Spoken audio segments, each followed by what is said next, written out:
The science of getting rich. Key idea number 2. Thoughts are the primary source of creation, but gratitude is what keeps it going.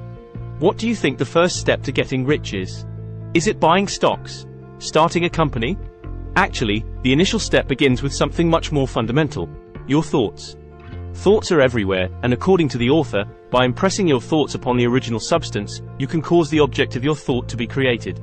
That's how everything on Earth was created.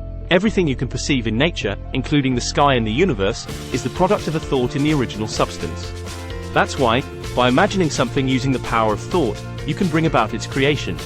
As you do so, remember that God wants you to become rich so that you can better help others.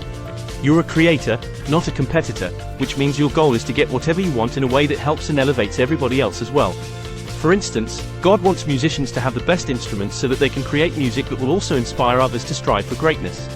This all being said, it's not enough to just believe in original substance and hope that it will give you all you need.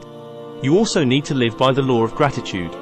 This is a natural principle that states that the more grateful you are for the substance, the more you'll attract good things. So if you're a talented musician but can't afford to buy a new guitar, rather than complaining about it, be grateful for the guitar you already have.